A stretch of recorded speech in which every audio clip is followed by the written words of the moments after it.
Henson Ange, followed by Justin Holstrom, Jason Tetlow, Thomas Philippides, number 659. Thank you. Please proceed. Yeah. My name is Henson Ong. Forgive me, English is not my first language. I am a legal immigrant, and I am an American by choice.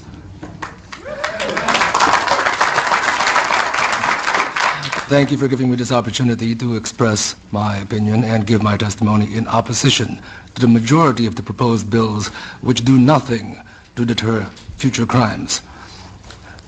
Gun control does not work.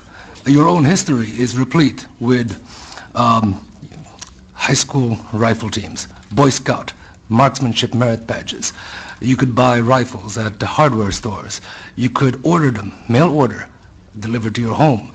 Your country was awash in readily available firearms and ammunition. And yet, in your past, you did not have mass school shootings. Other people have already expressed the question, what changed? It was not that the availability of guns suddenly exploded or increased. It actually was decreased.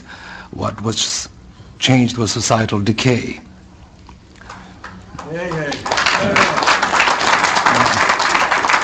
If gun control actually did work, Washington, D.C. and Chicago would be the safest cities in your nation, but it is not. They have the toughest gun laws and the highest crime and murder rates. Now, some people have asked and called the AR-15, they called the AR-15 a weapon of mass killing.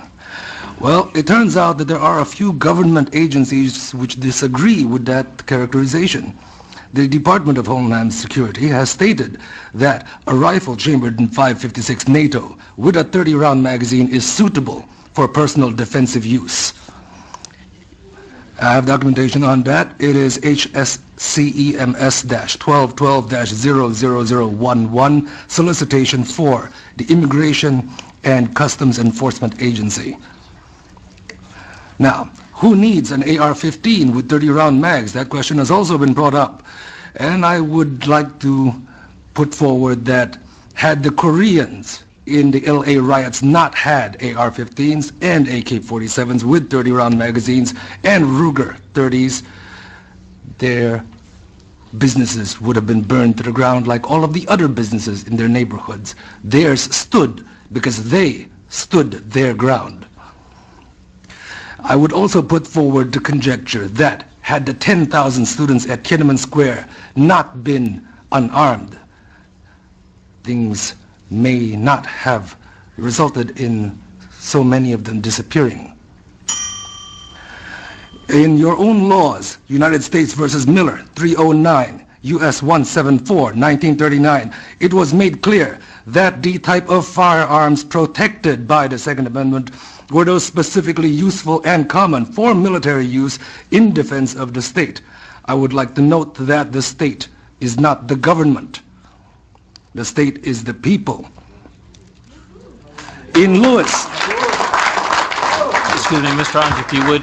In Lewis versus United States, 1980, it is stated that the Second Amendment guarantees no right to keep and bear a firearm that does not have some reasonable relationship to the preservation and efficiency of a well-regulated militia.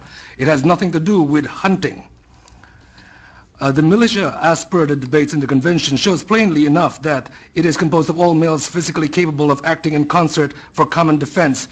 And further, that ordinarily, when called for service, these men were expected to appear bearing arms supplied by themselves and of a kind in common use at the time.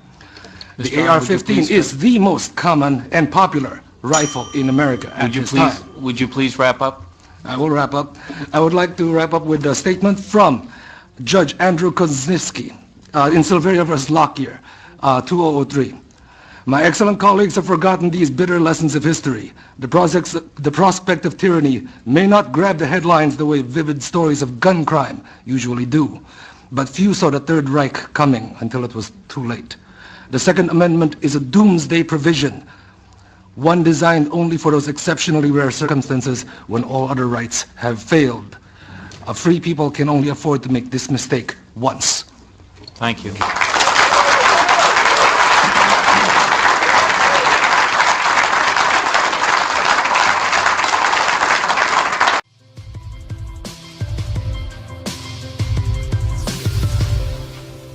UnleashIndependence.com.